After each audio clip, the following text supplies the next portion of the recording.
Today, we're diving into a really powerful idea, that worship is the language of all existence. So what if the whole universe has a language, and that language is actually worship? You see, the Quran says the entire universe is constantly in a state of praise. This concept is called tasbih. It's this constant, unwavering praise from all of creation. I mean, think about it. Every part of nature perfectly follows its purpose, right?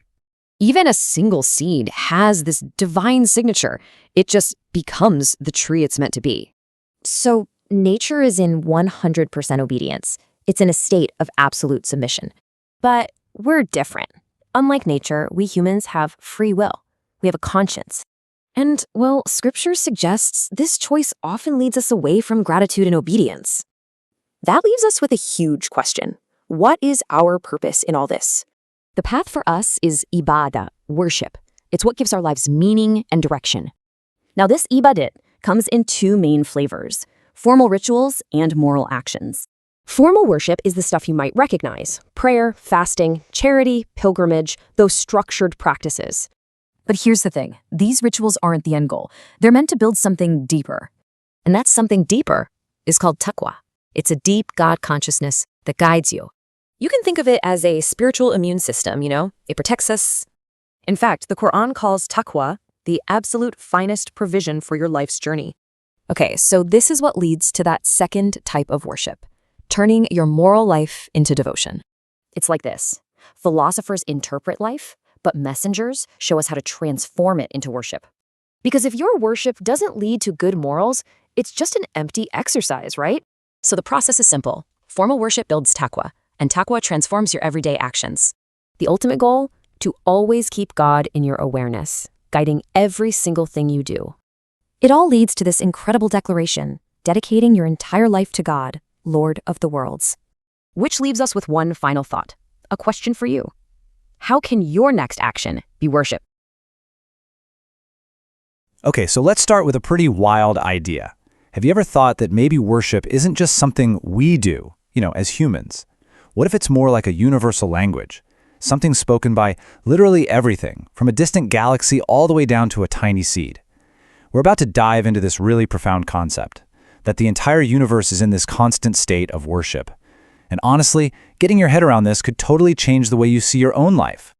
So this is the idea that really kicks everything off. It's saying that everything is constantly glorifying its creator. It's not just sitting there. It's an active, ongoing praise. But for me, the part that really grabs you is that last line, "But you do not understand their exalting." It's like, whoa. It sets up this amazing mystery that we're going to try to unpack. Which, immediately makes you wonder, right? I mean, how does a galaxy, or a tree, or a planet worship? It's easy enough to picture a person praying. We know what that looks like. But a planet, a whole galaxy? I mean, they don't have consciousness or free will, at least not in the way we understand it. So, what in the world does that exalting actually look like for them? All right, so to get to the bottom of that, we have to first look at the rest of creation, how everything else operates. And the whole concept is called perfect obedience, which is it's a really beautiful way to think about it. And here's the key. This is the real aha moment. For everything else in nature, worship is its function. Its praise is just perfectly doing the thing it was created to do. You can think of it like a format or a signature that the Creator has stamped into every single thing. And for that thing to follow its signature without ever deviating, that is its worship. I mean, think about it. The sun doesn't just decide to take a Tuesday off, right? A planet doesn't get bored and wander out of its orbit. And an apple seed, well, it's always going to grow into an apple tree. It literally has no choice. It can't become a pear tree. It just fulfills its signature with 100% obedience. And get this, from the exact same soil, the same water, the same sun, you get all these different fruits, each with its own unique taste, its own color, its own smell. That perfect, unbreakable consistency, that is their worship. Okay, so if the rest of creation is locked into this perfect, pre-programmed worship, what about us? Where do we humans fit into this picture? What makes us so different? Well, it all comes down to one thing: choice. And this is the huge contrast right here. On one hand, you have creation, which operates on that set format we talked about. The result, 100% obedience. But then there's us, humanity. We were given a totally different tool set: free will, reason, a conscience. We don't have that preset programming. And that means our whole existence isn't about automatic obedience. It's about a constant, moment-to-moment choice. So, if we're not pre-programmed, that's the big question, isn't it? How are we supposed to worship? How do we find our own signature to follow? Well, the path forward is laid out through two different, but totally connected, forms of worship. Okay, let's break them down. First, you've got formal worship. This is the stuff a lot of us might think of first. The rituals like prayer, fasting, things that have a set form, a set time, a set place. But then, and this is huge, there's the second kind, behavioral worship. And this is basically any moral action you can think of. Being honest, showing compassion, standing for justice, being kind, as long as it's done with a conscious intention. And when you look at it that way, it completely transforms your everyday life into a potential act of worship. And this right here is the critical link between the two. Those formal rituals, they're not just for show. They're not just things you do to check a box. Their entire purpose, their whole reason for being, is to transform your character, to actually produce morality. The idea is, if your prayers aren't making you a more just or a more compassionate person, then you've kind of missed the whole point. Okay, so this all leads to the ultimate goal, the end game of all worship, both the formal kind and the behavioral kind. It's a concept called taqwa. So let's really dig into what that means. So at its core, taqwa is the state of being deeply conscious of God, of having this heightened sense of responsibility and moral awareness. But honestly, the best way to think about it is as a spiritual immune system. It's a fantastic analogy. Just like your body's immune system fights off viruses and keeps you healthy, taqwa is meant to protect your soul. So how does this immune system work? Well, first, it builds up this deep, constant awareness of your actions and what they lead to. Then, that awareness starts to create an automatic moral reflex, like an instinct that just kicks in and makes you turn away from doing the wrong thing. And the end result of all this? Your soul is shielded from what you could call spiritual viruses, things like injustice, lying, cruelty, all that toxic stuff. And this is what ties it all back together. The ultimate point of prayer, the whole reason for fasting, the goal of giving charity, the wisdom behind pilgrimage, it all points to the exact same thing, building and strengthening the spiritual immune system, this state of taqwa. So, what does this all mean for you and me, practically? How do we actually take this idea and bring it into our lives? Well, it all comes down to completely reframing how we look at our entire existence. The real goal, then, is to stop seeing worship as just a few things you do on certain days or at certain times. It's about elevating every single moral action, every time you choose to be honest, every act of kindness, every decision you make for justice, and turning it into a conscious act of worship. And you do that simply by keeping God in mind while you're doing it. When that happens, your entire life becomes the language you use to praise. And that leaves us with a really big, personal question to think about. This isn't just some abstract theory. It's a direct challenge to how we see the world.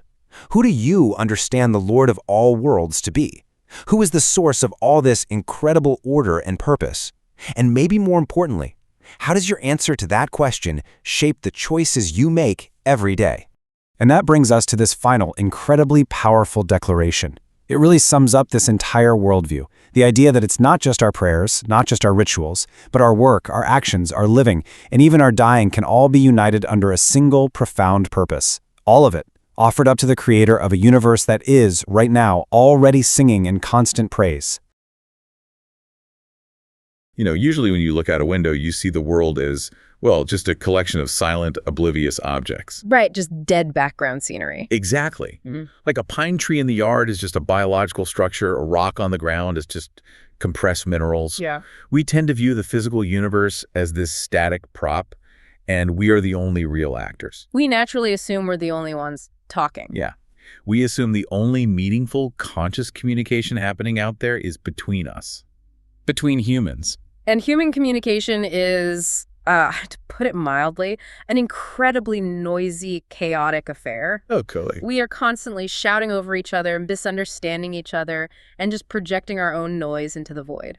But if you step into the framework of classical theology and cosmic philosophy, specifically the worldview we are exploring in today's deep dive, that silent background suddenly starts humming. It really does. Today, we are unpacking an incredibly profound sermon and lecture by Nuri ÇALİşKAN.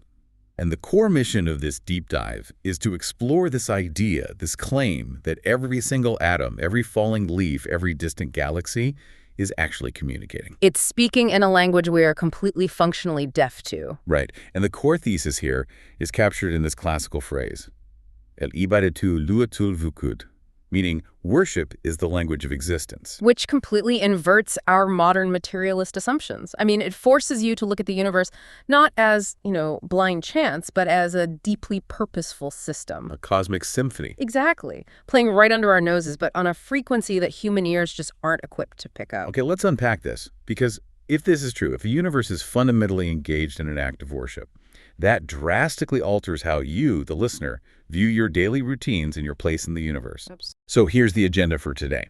We'll start by looking at how the cosmos operates on a static law, contrast that with the messy reality of human free will, explore this brilliant analogy comparing spirituality to a biological immune system, and finally, look at how this speaker redefines the very purpose of daily rituals. It's a massive shift in perspective. It really is. I want to start with the baseline premise of this worldview, the idea of universal, uninterrupted glorification. The text argues that the seven heavens, the earth, and literally every microscopic entity within them are in a constant state of worship or tesbih. But it's not like an auditory chant. No, it's an existential state of being. The problem is we always try to anthropomorphize the universe. Where we picture a tree getting on its knees. Yeah, reciting poetry or something. That is not what is being argued here. The worship of the cosmos is entirely tied to its existence and its perfect obedience to its design. There's this incredibly striking example used by the speaker to illustrate this, and it forces you to look at mundane biology so differently. It's the miracle of the seed. Oh, that's a beautiful part of the text. So, for you listening, picture this. You take an apple seed and a pear seed. To the naked human eye, if you stray away the labels, they're just tiny, inert specks of dried material. They look completely dead. Right. You take these two specks and you plant them right next to each other in the exact same patch of dirt. They drink the exact same rainwater. The environmental inputs are entirely uniform. Exactly. They breathe the same air. They absorb the exact same photons of sunlight. The dirt itself is completely blind. It doesn't know what it's feeding. Right. Yet, through some invisible mechanism, one of those tiny specks processes that identical dirt and light and pulls out a crisp apple. It engineers white flesh, red skin, and a sweet taste. While the other speck, sitting mere inches away, uses the exact same raw material to engineer a soft, green pear with a totally different flavor profile. It's a profound mystery when you strip away our familiarity with it. We're so used to seeing apples and pears that we forget how bizarre the mechanism actually is. Yeah, we just take it for granted. This worldview describes this as a cosmic signature placed inside the seeds. The soil is just dumb material, but the seed is carrying a divine encoding. But, okay, let me play the skeptic here. Yeah. Because modern biology would just look at that and say, well, obviously, it's biological programming. We know how it works. Right. So how does biological programming equate to worship? Well, what's fascinating here is that the biological programming is the mechanism of the worship. Oh, I see. The theological concept here is Sibghatullah, which roughly translates to the dye of Allah or the color of God. It refers to this perfect, entirely harmonious format of nature. So DNA is just the modern word for that format. Precisely. The point is that this cosmic obedience isn't a conscious choice. The pear seed isn't waking up and deciding, you know what, I think I'll rebel today and try to grow an apple. It can't. It has absolutely no choice. Right. This is what the text refers to as a static law. The galaxies, the plants, single-celled organisms, they are simply fulfilling the exact purpose for which they were created. They possess zero intellect, zero free will. But because they lack free will, their obedience is 100%. Exactly. Their very existence, their flawless execution of their limits, is their tesbih. It is their glorification. It's like a locked, factory-installed operating system. Think about your smartphone right when you take it out of the box, before you download buggy third-party apps. It runs perfectly because it can only do exactly what it was coded to do. That's a great way to put it. There is zero tolerance for deviation in the natural world. Gravity never takes a day off. It is a perfectly automated system of physical obedience. Which paints a picture of a universe that is incredibly peaceful and totally devoid of moral tension. But that immediately makes me pause. If you are an ultimate creator and you have this automated system that is mathematically flawless, why would you ever disrupt it? If the symphony is playing perfectly on autopilot, Why introduce a chaotic element at all? That is the ultimate philosophical anomaly. Why introduce the chaotic variable? And that brings us directly to the grand exception to this cosmic rule. Us. Humans step onto the stage. And the imagery the speaker uses here is fascinating. It's referred to as the banquet of the world. The banquet of the world. That implies a setting that was deliberately prepared for guests. It implies staggering preparation. Even from a purely scientific perspective, humans are the absolute latecomers. Right. Billions of years later. The oceans, the atmosphere, plant life, all of it was prepared and stabilized long before we arrived. We're walking into a feast where the table has been set for ages. Yet, despite being the very last to arrive, humans are seated at the head of the table. We get the VIP seats after showing up at the very end of the party. We do, but those VIP seats come with a crushing burden. This is the paradox. Humans are gifted with immense capacities that the rest of the universe completely lacks. Intellect, free will, a conscience, a soul. We aren't locked into that factory-installed operating system. We can download the buggy third-party apps and mess up our own code. Precisely. Because we have the ability to choose, we have the ability to refuse. And the speaker notes that despite these gifts, very few give thanks, very few believe. Yeah, the obedience drops off a cliff. Exactly. You look at human history and you see broken rules, rebellion, and profound moral failure. Here's where it gets really interesting, though. Because you'd think, if the creator designed a universe that values perfect obedience and humans start wrecking the joint, why doesn't God just hit the override button? Force compliance. Make us act like the planets. That's the instinct of a manager, not this creator. The theological framework is strict here. God does not intervene to force human choices. We are not on autopilot. There's this profound equation the speaker uses. Your will equals your destiny. Yes. I have a really hard time with that, honestly. It feels incredibly heavy. It means there's no safety net. If I drive the car off the cliff, the universe is going to let me hit the bottom. It absolutely will. And if we connect this to the bigger picture, we have to look at the concept of Sunnatullah. Which means what, practically speaking? Sunnatullah translates to the cosmic law, or the way of God. The rule is that there is no change or deviation in this cosmic law. We often misunderstand God's permission as a divine whim, like a king subjectively nodding yes or no. Right, based on his mood. But the argument here is that God's permission is this very cosmic law. It's the established framework of cause and effect. So God won't violate his own established framework just to save us from our own stupidity. If you jump off a building, gravity, which is perfectly obedient, will pull you to the pavement. Exactly. The universe respects your free will so much that it will allow you to destroy yourself with it. Wow. But there's a flip side. Why take the risk? Because human greatness is derived entirely from this terrifying freedom to choose. Because forced goodness isn't goodness, it's just machinery. Right. A mountain is powerful, but it can't choose to be humble. A star can't choose to be kind. But a human who sits at the banquet of the world, surrounded by temptation, and consciously chooses goodness, Achieves something a galaxy never could. Exactly. The freedom to crash the car is required to drive it to a deliberate, beautiful destination. Okay, that is poetic, but it brings up a massive practical problem for you and me and everyone listening. If we are off autopilot, how do we navigate? Because walking through the modern world and consciously calculating the perfect moral choice in every micro-interaction is exhausting. It leads to total decision fatigue. You cannot manually calculate the ethical weight of every word you say or dollar you spend. If I logically debate myself every time I'm tempted to lie to avoid an uncomfortable conversation, I'm going to burn out. We need a system that operates beneath conscious thought. And that need is where we hit one of the most fascinating concepts in this deep dive, Taqua. Yeah, Taqua is a term with a lot of baggage. You usually see it translated as piety or fear of God. Which sounds neurotic, like you're constantly looking over your shoulder. Exactly. But this framework radically redefines it. It strips away the neurosis and defines Taqua as a spiritual immune system. I cannot overstate how brilliant this biological metaphor is. Think about your physical immune system. You are constantly bombarded by viruses and pathogens, but you don't consciously sit there and say, okay, white blood cells, deploy to my left nostril and attack that rhinovirus. If you had to consciously manage your immune system, you would be dead in an hour. You'd go insane. It works because it recognizes the harmful microbe automatically. It mounts a defense without your agonizing input. And the argument here is that Taqwa is the exact same mechanism mapped onto your soul. It's an auto-control mechanism. As you navigate the banquet of the world, you're bombarded by moral pathogens. Greed, arrogance, deceit. Viruses of the soul. Yes. And when a toxic influence approaches, a highly developed spiritual immunity instinctively flares up. It doesn't initiate a philosophical debate. It just says, get out of here. So it implies that morality isn't supposed to be a constant, white-knuckled struggle. The goal is to develop a reflex. Think about the people in your own life listening to this right now. We all know someone who effortlessly rejects toxic behavior. If someone starts maliciously gossiping, that person doesn't look tempted to join in. They just naturally recoil and change the subject. They aren't suppressing a burning desire to gossip. The desire itself has been neutralized. Exactly.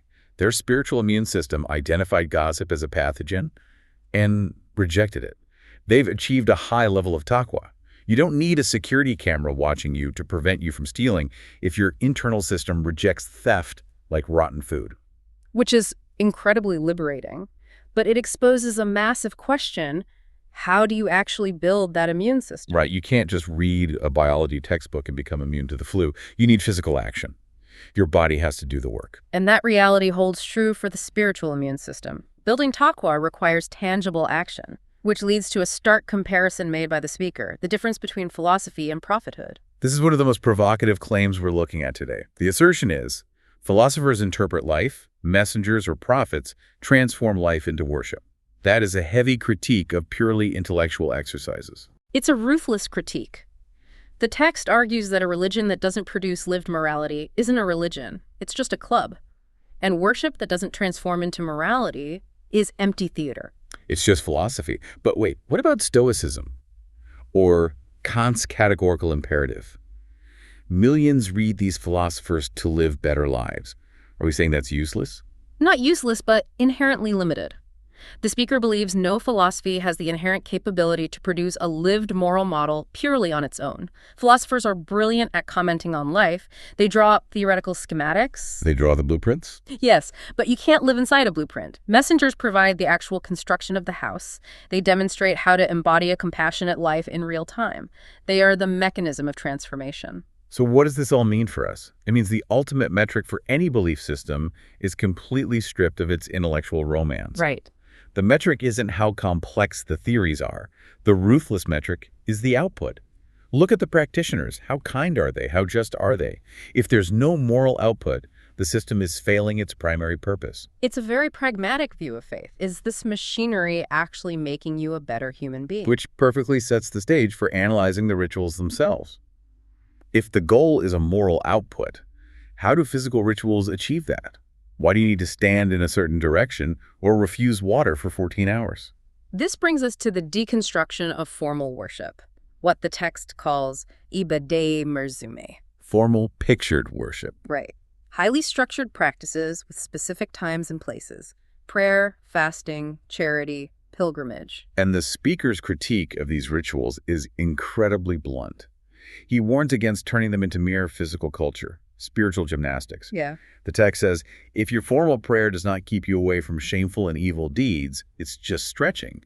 You must revive the prayer so the prayer can revive you. Because prayer isn't a transaction. You aren't paying God a fee of 5 minutes to avoid punishment. The prayer is supposed to be an injection of taqwa. To recalibrate your brain. Exactly. So when you leave the prayer mat and go to your office, your spiritual immunity is so high, you are physically incapable of exploiting your employees. If you cheat your business partner right after, the prayer was functionally dead. Let's look at fasting because this is fascinating. From the outside, fasting looks like an endurance test. Can you suffer for 16 hours without a sandwich? But this framework says it's not about suffering. It's resistance training for the soul. It's rewiring impulse control. Hunger is a powerful biological imperative. When you fast, you look at a glass of water, which is legal and necessary, and you tell your biology, no, not right now. You're asserting the dominance of your conscious will over your biological autopilot. Yes. And if you can train your will to say no to water when you're deeply thirsty, you're building the exact neural pathways required to say no to a bribe when you're greedy. You're building the no muscle. That completely changes the paradigm. It really does. And then there's charity, zakat, or infaq. The worldview presents a very uncomfortable test of human nature here. The speaker asserts, If you can't give 1 lira when you have 10, you absolutely will not give 10 when you have 100. It exposes a huge self-deception. We all do this. We say, money is tight now, but man, when I hit 6 figures, I'll be so generous. And this framework calls our bluff. It says generosity is a habit of the soul. If the muscle memory isn't there when you only have 10 lira, it won't magically appear when you have 1,000,000. Wealth just amplifies whatever habit is already there. And the text places strict conditions on true charity. No showing off. No reminding people of the faith. Give it, forget it, and hide it. Exactly. Because if you donate $1,000 but immediately post about it on social media, you haven't engaged in worship. You just bought public relations for $1,000. You bought an ego massage. It builds zero taqwa. This raises an important question, actually. Is all of this, the fasting, the hidden charity, just about collecting cosmic points for a nice afterlife? Right, like a spiritual punch card. But the text says something striking. Defend against hell in this world. Defend against hell in this world. Yeah. That shatters the idea that religion is just waiting to die so you can go to heaven. Exactly. Charity and taqwa are tools to fix this reality. If you can't establish a paradise here, economic justice, care for the vulnerable, and repel the hell of poverty and cruelty right here in your community, the end is a disaster. It's deeply socially responsible. And the final example of this formal worship is the pilgrimage, the Hajj or Umrah, specifically the ihram. For listeners who don't know, it involves wearing a very simple, unstitched white garment. But it's a psychological state, right? It's an immersive training simulation, the ultimate deprivation tank. When you enter ihram, you're subjected to rules that force acute mindfulness. You can't hunt, you can't uproot a blade of grass, you can't argue or use foul language. You can't even wear perfume. You are stripped of all class markers. The billionaire and the farmer look identical. You're basically rehearsing your own death. But the crucial part is what happens when it ends. When you take off the white garments, the realization is supposed to hit you. The simulation is over, but the rules aren't. Right. You realize that all harams, all forbidden things, are forbidden everywhere, at all times. You didn't uproot a weed in Mecca because God was watching, but God is watching you in traffic back in New York or Tokyo, too. The ultimate takeaway isn't the physical meat or blood of a sacrifice. The text is explicit. It's the taqwa that reaches God, the transformed moral consciousness. So if formal rituals are just the training ground, what's the actual game? Where is the main event played? The main event is life itself.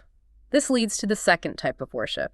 The text says, all our behaviors that have turned into morality are worship. That dissolves the boundary between sacred and secular entirely. It really does. Making life into worship means taking God onto your agenda. Right. We all have career agendas, social agendas, but if the Creator is truly on your agenda, you can't compartmentalize it. It walks with you into every mundane aspect of your existence. Because if you possess that unbroken awareness, you simply cannot willfully engage in evil. If you know the stool manager is standing right behind you, you aren't going to shoplift. It's impossible. Scale that up to a cosmic level. Yeah. If you genuinely internalize that the source of all existence is intimately aware of your intentions, you can't lie. You can't cheat. But the tragedy is we suffer from amnesia. We lack cosmic humility. The source points to verses like Enam 91, Hajj 74, Zumar 67. They all lament that humanity fails to appreciate God's true measure. We shrink reality down to our own egos. We suffer from a terminal illusion of ownership. We mistakenly think the things in our hands, our bank accounts, our title deeds actually belong to us. We act like sovereign kings over our tiny little lawns. Which is an incredibly arrogant delusion when you zoom out. We're existing for a cosmic blink of an eye. And to shatter that illusion, the speaker uses this beautiful, stark, poetic conclusion. He points out that even the breath you are taking right now is a trust. It's a borrowed item. You do not own the oxygen in your lungs. It was lent to you by the atmosphere, and you are biologically forced to give it back. You don't own your next heartbeat. It's all borrowed capital. The only sane response to that realization is complete dedication. Dedicating your entire being, your life, death, and moral behaviors entirely to the Lord of the worlds, asking to be used in his path. I want to direct this right to you, listening to us. Think about your average Tuesday. How often do we act like permanent owners of our circumstances? But how would your daily interactions change if you viewed every moral choice as entirely borrowed? Yeah. Holding the door for someone, choosing not to snap at a coworker, giving $5 to charity anonymously. What if you viewed those not just as being nice, but as profound acts of cosmic worship? It elevates the mundane to the sacred. There are no throwaway moments in human life. So to summarize this massive journey today, we started with the silent, obedient symphony of the universe, the seeds that never fail their programming. We explored the heavy crown of human free will. The anomaly of humans. Exactly. We discussed the necessity of building Taqua, a spiritual immune system so goodness becomes an automated reflex. We looked at the risk of turning rituals into mere gymnastics. And finally, the profound idea that true worship is a moral life, lived with ultimate awareness. And that leaves us with a final thought for you to ponder once you take your headphones off. We talked about how the universe is on a fixed format of obedience, and humans are the exception with free will. Right. But consider this. Every atom in your physical body right now, your heartbeat, your digestion, cellular regeneration, is operating on that same automatic, obedient cosmic law without your input. The cells making up your body are engaged in silent worship. Wow. Your biology is already in perfect submission. Exactly. So the only part of you that is truly yours to give back is your conscious attention and your moral choices. Are your conscious choices in harmony with the silent worship of the very cells making up your body? Yeah. Or are you at war with your own nature? Are you the single off-key instrument in the symphony of your own existence? That is a brilliant thought to carry with you. Thank you for joining us on this deep dive.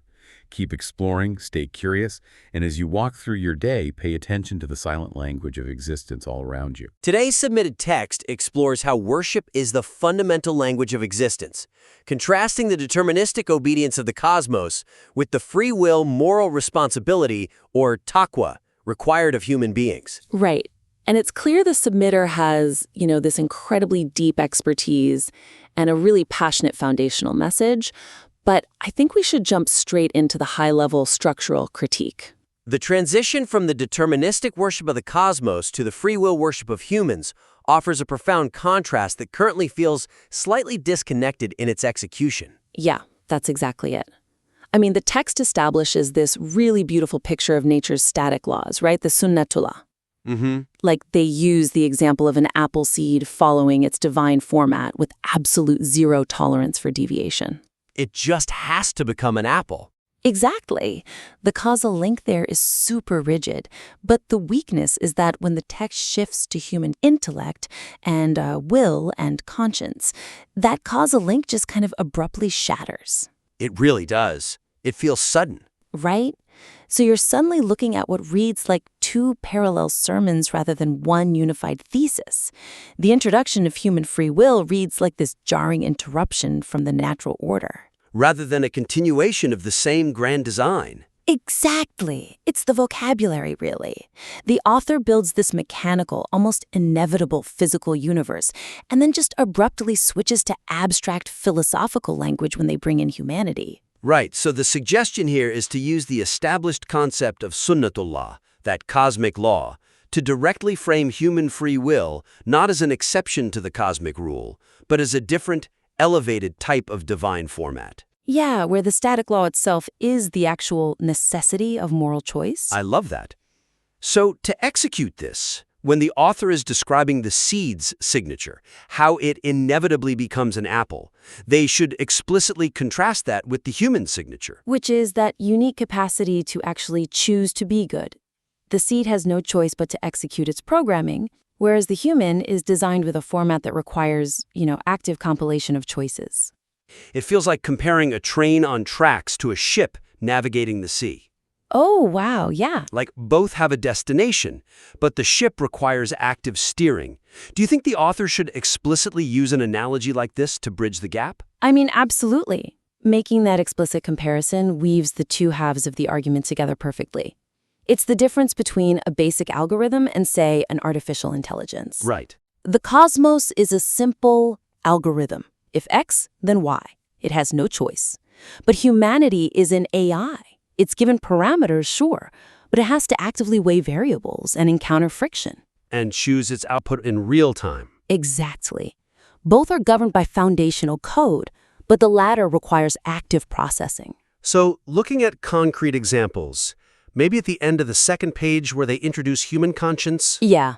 They could just delete that philosophical preamble and write a direct comparison. Something like, unlike the seed, which runs a closed loop of obedience, the human soul is an open source system. Oh, that's strong. Open source system. right? And they could state clearly that the divine law governing humanity is the mandate to actively right the moral outcome. And taking that a step further, they could emphasize the element of resistance in that system. Because a basic algorithm doesn't experience doubt, right? Or environmental pushback. No, it just runs. Exactly. But an advanced system weighing moral variables constantly encounters friction. If they clearly define that friction as a deliberate feature of the human format, not a bug, it really prepares the reader for the inevitable failures of the human system. That is the exact editorial maneuver they need to unify that opening sequence. It seamlessly takes the concept of cosmic determinism and ties it directly to the vulnerability of human choice. The concept of taqwa as a spiritual immune system is a highly original and engaging metaphor that is currently underutilized across the entire piece. Yeah, this part was fascinating. The author introduces taqwa as this literal auto-control system that rejects spiritual microbes, like corruption or malice, just as a physical body rejects a pathogen. It's brilliant. It really is. But the weakness is that this brilliant, visceral medical analogy is introduced for just a single paragraph and then completely dropped. Yeah, they just abandon it. Exactly.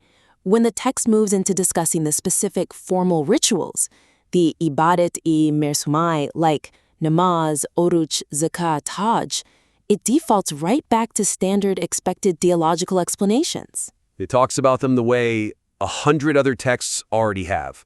Right, which leaves this massive conceptual void. Example of formal worship to create a cohesive, highly memorable conceptual framework. Modern listeners will just immediately grasp that. But the challenge is the mechanical execution, right? You can't just repeatedly paste the phrase immune system next to every ritual. No, that would get old fast. Right. They have to employ actual biological verbs and physiological processes to make the metaphor functional. Let's look at concrete examples for this. In the section discussing namaz, the text currently just relies on the traditional phrasing, stating that prayer keeps you from evil. Which is true, but we've heard it a million times. Exactly. So to apply the suggestion, they need to reframe daily prayer as a continuous diagnostic check, or like a spiritual vitamin. Yeah, they should use vocabulary rooted in immunology. Describe the mental focus of the prayer as the active synthesis of spiritual white blood cells. Fortifying the soul's barriers against like the low-grade moral pathogens you encounter throughout the workday. I love that phrase, moral pathogens. And let's apply this to the section on fasting, uruch. Instead of just talking about simple restraint, describe it as a deliberate spiritual stress test. Oh, tying it to autophagy. Yes! Think about the actual biological mechanism of physical fasting. It induces cellular repair, autophagy, where the body systematically hunts down and clears out damaged, toxic cells. So the author should explicitly map that biological reality onto the spiritual practice. Exactly. Instruct the author to remove the standard historical context of fasting there, and instead explain the mechanics of spiritual autophagy, how the sudden absence of physical gratification forces the soul to consume its own toxic buildup of arrogance and ego. Describing the hunger not as an absence of food, but as the active metabolic process of clearing out spiritual toxins. But let me push back constructively here. Is there a risk that relying too heavily on a medical or biological metaphor might reduce the spiritual mystery? Like, could it make it sound too clinical? I mean, the friction there is definitely valid, but the execution of the metaphor is actually what protects the theological weight. Grounding abstract religious concepts in visceral, universal biological realities doesn't reduce the mystery at all. You think it deepens it? Absolutely. It proves the unity of the design.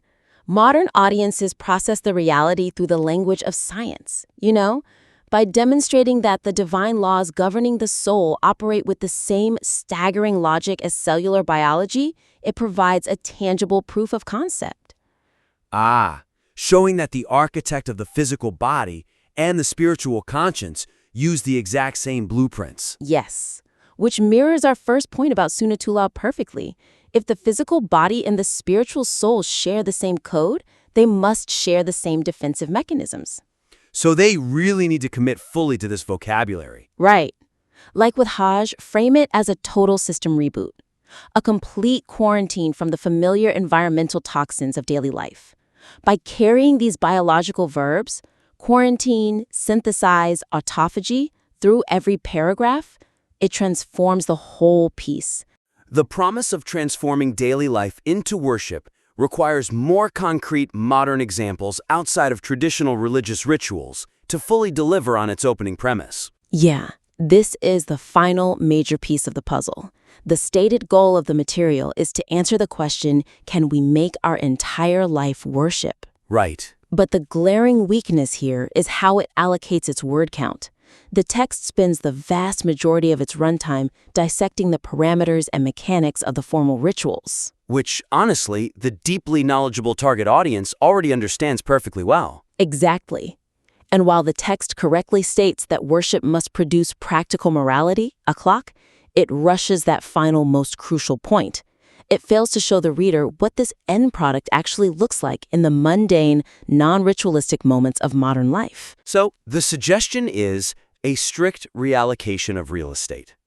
They need to cut the extended explanations of ritual basics and invest that word count into vividly illustrating what worship as morality looks like in highly relatable everyday scenarios. Give the audience a clear picture of the ritual's end product in action. So, for concrete examples, let's look at the section detailing the state of ihram during the Hajj pilgrimage. Right. Currently, the draft spends 3 paragraphs outlining the historical rules of avoiding coarse behavior and physical aggression. Yeah, it's a bit dry. So they should cut 2 of those paragraphs and replace them with a modern equivalent, a high-stress scenario. Put the reader directly into a fluorescent-lit office. A supervisor is delivering a deeply unfair, aggressively unearned critique. Oh, that's so relatable. Right? The physical symptoms of anger are rising, the racing heart, the flush of adrenaline. And the execution of that scene requires a focus on the internal mechanics of the restraint. They can't just say, the employee remained calm. They need to describe the conscious, agonizing override of that biological anger, utilizing that spiritual immune system we just talked about. Yes. Framing that specific, intense restraint in the office chair as the direct continuation of ihram. That bridges the gap between the mosque and the mundane perfectly. How would we apply this to the concept of zakat, giving from what you have? Well, the draft currently limits zakat to the traditional monetary definitions of giving from one's wealth. The author has to translate this into a non-monetary daily example. Because time and emotional bandwidth are our scarcest modern resources. Exactly. They should draft a scene depicting the absolute depletion of a Tuesday evening. The commute is finished, the physical energy is just gone, the emotional tank is completely empty. And a difficult family member or a demanding child requires attention. Right. Frame the act of scraping the bottom of that empty emotional barrel to give genuine patience when you feel you have absolutely none left to give as the highest, most difficult form of zakat. That's incredibly powerful. But let me ask a probing question here. If the author shifts focus away from the formal rituals to these workplace or family scenarios, do they risk losing the religious weight of the piece? Does it become just a generic self-help text? That assumes the sacred and the mundane are separate spheres, which is something the author's own text actively refutes. Oh, that's true. Right. The author argues that philosophers interpret, prophets turn life into worship. Connecting the sacred space of a formal ritual to the hostile environment of a boardroom or the exhaustion of a living room is the literal manifestation of that quote. Bringing the divine mandate directly into the mud of modern existence is the ultimate proof of the text's thesis. Exactly. The rituals are simply the closed training environment. Daily life is the active deployment of the system. If you only describe how the immune system works in a sterile lab, you haven't helped the patient survive the actual world. So giving the reader these concrete, deeply uncomfortable scenes of everyday morality really delivers on the audacious promise made in the introduction. Absolutely. Well, this manuscript possesses an incredibly strong, passionate foundational message, but it really just requires that structural discipline to reach its full potential. Let's briefly recap the 3 main takeaways we've outlined for this critique. Go for it. First, tie the cosmic static laws directly to the human law of free will for structural unity. Frame human choice as an elevated, friction-heavy divine format. Second, expand that brilliant spiritual immune system metaphor across all the ritual examples using precise biological verbs. Right, like the spiritual autophagy. Exactly. And third, trade the time spent explaining basic ritual mechanics for concrete, modern daily life applications of morality. Show the audience the exact internal mechanics of exercising restraint during a hostile workplace confrontation or paying the zakat of patience from a depleted emotional reserve. Spot on. We warmly thank the listener for submitting such a thought-provoking piece of work, and we formally invite you to apply these edits and submit the revised material back in for a future critique. Welcome to the debate. Today we are looking at a profoundly challenging piece of source material. It's a discourse titled "Worship is the Language of Existence," and it completely reorients how we think about the relationship between cosmic laws, human consciousness, and what it actually means to be devoted to something. It really does. I mean, it pulls the rug right out from under our standard assumptions. Because normally, we think of worship as this highly specific, culturally defined set of human actions. Right, like rituals or prayers. Exactly. But this text zooms out to a cosmological scale. It asks us to look at the flawless, automatic obedience of the natural universe. Things like gravity, cellular biology, the orbit of planets. And it frames that as the baseline. Which forces a massive, and frankly, a somewhat uncomfortable question upon us as readers. I mean, does this text ultimately position the conscious, morally fraught struggle of human free will as the highest possible form of worship? Or does it actually idealize the flawless mechanics of nature as the ultimate standard? Right, a standard that humans are just desperately trying to emulate. Exactly, with all of our messy impulses and failures. So today we're going to dive into that. I'll be arguing that the text elevates human free will, that the conscious development of a spiritual immune system, what the text calls taqwa, is the absolute highest form of worship. And I'll be taking the opposing view. I argue that the text fundamentally presents nature's absolute, unchanging obedience to cosmic law, the Sunnatullah, as the perfect ideal. In my reading, human rituals aren't elevated above nature. They are merely remedial tools to reach that natural baseline. So to kick off my position, I look at the core thesis of this text as a unique elevation of human conscious choice. Yes, the universe obeys automatically, but human worship requires intention. Let me just add this one point. The text explicitly warns that without a resulting moral framework, religious rituals are nothing more than physical culture. They're just empty gymnastics. Yeah, it does use that phrase. Right. So the ultimate goal presented here isn't to become some unthinking automaton. It is the agonizing human struggle to build that spiritual immune system, that taqwa. It's that active, highly conscious rejection of evil that makes human morality a dynamic, lived experience. And I believe that struggle is exactly what gives human devotion its supreme value. I hear that. And if you're listening right now, you might be thinking, well, obviously, human free will is the ultimate gift, right? But I read this completely differently. I argue the text presents nature's absolute obedience as the true pinnacle. The unthinking obedience? Yes, unchanging obedience to cosmic law, the Sunnatullah, where there is no alteration. The text contrasts this perfect obedience with human free will, which it describes as constantly failing. Therefore, human rituals aren't some elevated moral triumph. They are just desperate attempts to recreate the perfect automatic pilot state that nature already naturally possesses. Okay, so let's start right there, with the contrast between the natural world and human struggle. Let's do it. Because I think the text's own analogies prove my point perfectly.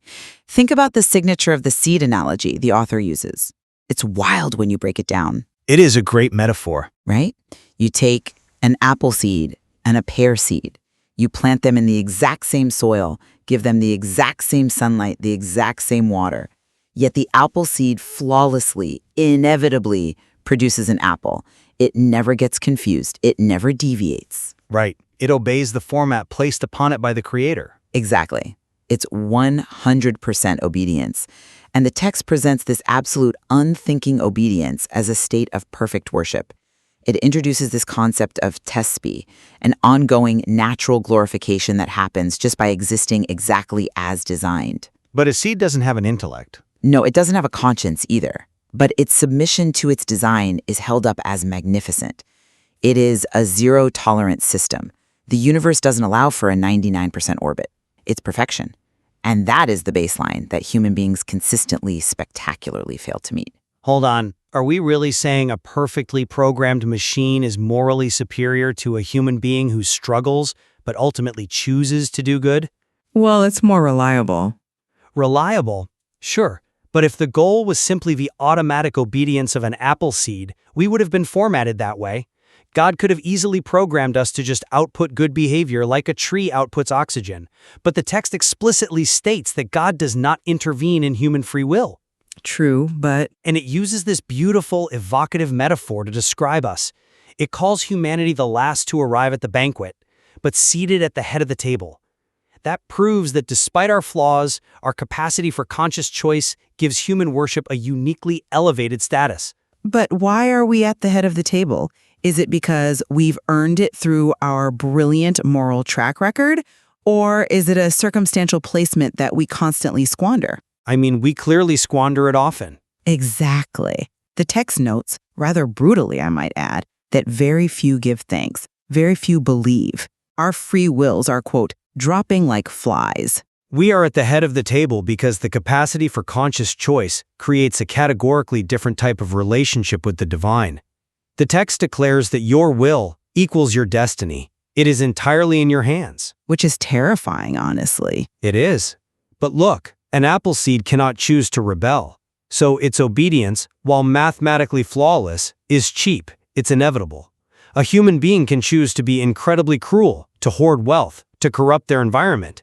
Which means when a human being chooses justice, when they choose empathy, it is an infinitely heavier, more meaningful act. I get the appeal of that narrative, the hero's journey of human morality. But you're skipping over the sheer volume of failure the text associates with that free will. Anyone who has ever tried to just be a decent person for 24 hours straight knows exactly what that means. Oh, absolutely. It's exhausting. We are biologically and psychologically wired to be selfish. The cosmos is functioning in a state of absolute grace. Humanity is the anomaly. We are the ones introducing chaos into a perfect system. But that chaos is the crucible. The text doesn't lament free will itself, it laments the misuse of free will. And I think this is where we have to look at how the text actually addresses that chaos. Right, the rituals. Yes, if our free will is this risky, how do we fix it? We don't just meditate on the perfection of a tree. The text introduces formal rituals, ibadati mersuma, things like prayer, fasting, zakat, and it details how they are designed to cultivate taqwa. Okay, but let's define taqwa here. Right. The text calls it an auto-control system. It is a spiritual immune system. Think about how a biological immune system works. It doesn't just sit there. It actively scans for foreign invaders, for microbes, and it attacks them to keep the body healthy. Taqwa is the conscious moral strength that recognizes and rejects evil in the exact same way. Okay, but... Wait, let me just give the text's own example here, because it grounds this perfectly.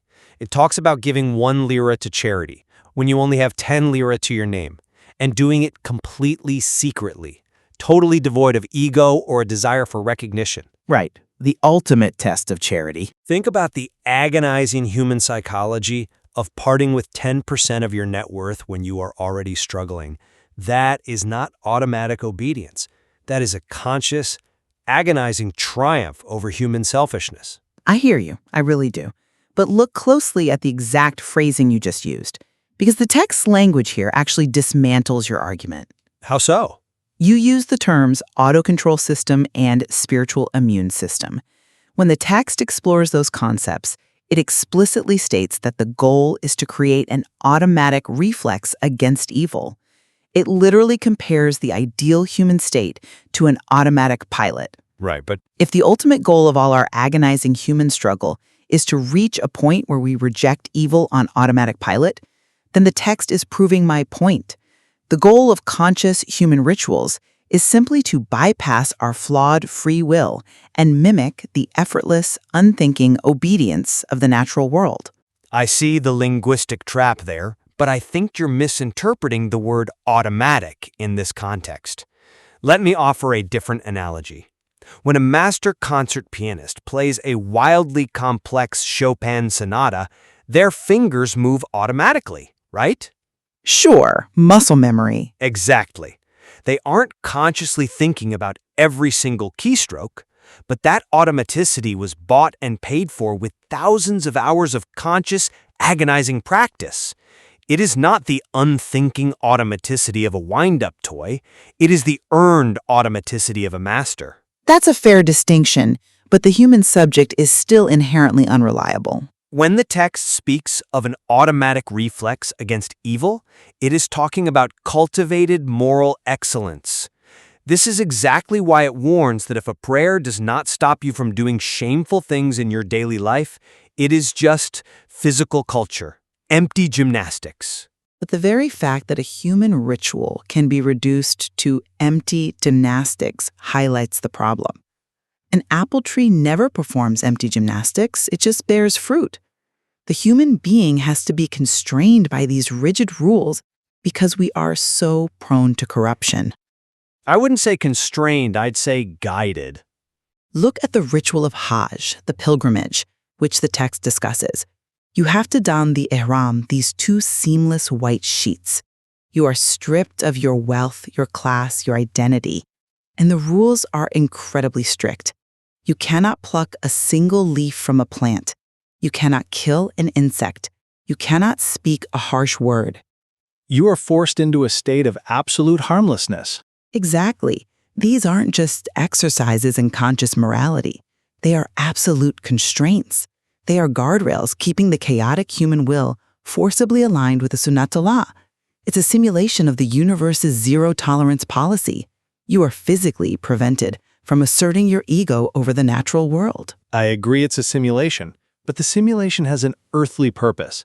And this is where we have to address a massive part of the text that I think challenges your reading. Okay, where does it translate to the real world? Right.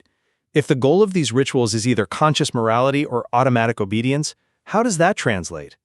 The text draws a very sharp, almost aggressive line between philosophers and divine messengers. It does. It states that philosophers merely interpret life, while messengers transform life into worship. Precisely. And what does transforming life into worship actually look like on the ground? According to the text, it tasks humans with defeating hell and establishing heaven in this world, through justice, compassion, taking responsibility. That is a bold phrasing in the source material. Establishing heaven on earth? It's huge. Think about what hell on earth means in this context. It means systemic oppression, greed, starvation, cruelty. Establishing heaven means building equitable systems of care. This proves the text is deeply concerned with the earthly human sphere. The philosopher writes treatises on ethics. The messenger is in the mud, actually feeding people. I completely agree that the text has an earthly focus.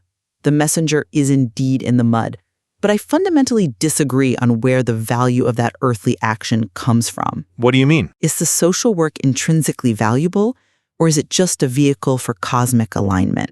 Let's look at how the text discusses the ultimate physical, earthly, ritual animal sacrifice. Okay, the intersection of the physical act and the spiritual intent. Right. The text explicitly points out that neither the meat nor the blood of the sacrificed animal reaches God. When you sacrifice the animal and distribute the meat to the poor, the physical calories, the protein, none of that is what constitutes the worship. What reaches God? Only the taqwa. Right, the piety. Only the underlying alignment with the divine will. This proves that earthly actions, even vital social actions like feeding the hungry, have no intrinsic value unless they align with the unchanging, objective cosmic reality. Our earthly social work is ultimately just humanity trying to fall back in step with the rhythm of the universe. I completely disagree with that reading of the mechanism. You are trying to separate the meat from the taqwa, but you can't. The text separates them. It says the meat doesn't reach the divine. Because the text uses the meat as the vehicle for the taqwa. You cannot establish heaven on earth through an abstract internal alignment with the cosmos. You establish it by actually handing the physical meat to a starving neighbor. You establish it by actually suppressing your ego enough to give that 1 lira out of your last 10. But the morality is entirely bound up in the physical lived human reality. But the action is only valid, it only counts as worship if it lacks ego. You said it yourself earlier, secretly devoid of ego. What is a state entirely devoid of ego? It is the state of the apple seed. Well, I don't know if I'd go that far. The human ego is precisely what asserts its independence from the cosmic law. The text says that true devotion is completely free of calculating returns. It says you gave and you forgot. Yes, but forgetting you gave doesn't mean you didn't consciously choose to give. Dissolving the selfish ego doesn't mean dissolving consciousness. It means elevating consciousness past biological selfishness. But the standard of that whole never ever changes. The text is relentless on this point. You will find no change, no deviation in the Sunnatullah. The laws of the universe are fixed. So humanity is the chaotic variable, and the cosmos is the constant. Worship is simply the variable desperately correcting itself to finally match the constant. You know, this tension between the variable and the constant really brings us to the core of why this source material is so fascinating. And it's probably a good place to synthesize where we've landed today. I agree. From my perspective, I still read this text as a profound, beautiful celebration of the human moral struggle.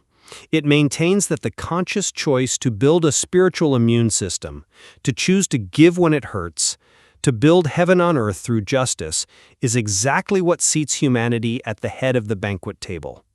It elevates the conscious, struggling moral agent above the automatic, mathematical obedience of stars and seeds.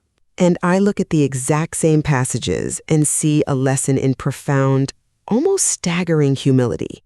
The text demonstrates that our absolute highest moral achievements, our most grueling rituals, our most selfless acts of charity, are ultimately just attempts to match the flawless harmony already present in a simple apple seed. Right. We are not elevated above nature. We are the prodigal sons trying to return to nature's perfect state of submission.